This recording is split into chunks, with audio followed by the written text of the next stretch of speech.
Nagbebenta na rin pala sa event ng tuwalya. Usong-uso na talaga itong mga blind box, no? Kaya pati si Jollibee nakikisali. Kunyari, hindi ko sila kilala. Kayo ba, kilala niyo yung mga nasa blind box? Ako, hindi talaga eh. Hindi rin ako familiar sa itsura nila. Pero yun, nakita mo, Slam Dunk Anime, One Piece, Dragon Ball.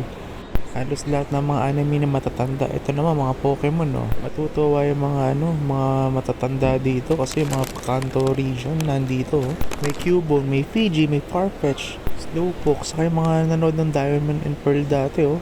Lucario. Uy, Dragonair, ngayon ako nakakita ng laruan yan. Emolga, Hunter.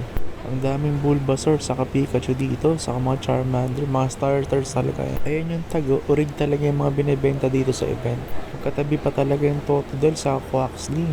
Tingnan nyo, may coughing pa, Clefairy oh. Sino tong kamukha ni Michael Jackson? Di ko kilala eh, pero parang yan ba yung Muzan? Palaki ng palaki yung mga Pikachu na nakikita ko dito sa event. Hindi na ako nagtanong ng presyo kasi di naman ako bibili. Tumitingin lang ako. Hindi din ako pwedeng bumili ng ganito dahil hindi ako marunong maglaba. Pero grabe, ang dami. Mas madami ngayon kaysa nung pumunta ako last month. Naalala ko dati nung wala pang pandemic, bumibili ako ng ganito eh. Mas malilit pa dyan. Mura lang bili ko dun, parang 30 to 50 pesos lang. Ngayon, mahal na yata to eh. Uso kasi Pokemon ngayon.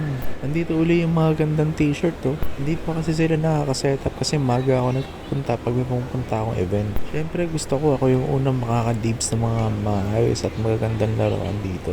Itong booth yata na to yung may Pokemon cards eh. Saka yung mga beanie. Parang dito lang meron Pokemon cards ngayon. Mas konti kasi yung tindahan niya kumpara dati eh. Hindi ko kasi napapansin kung may mga pangalan tong tindahan dito. Kaya lang parang di lahat meron eh. Ayun yung mga cards. Halo-halo na yan. 20 lang yung beanie cards oh.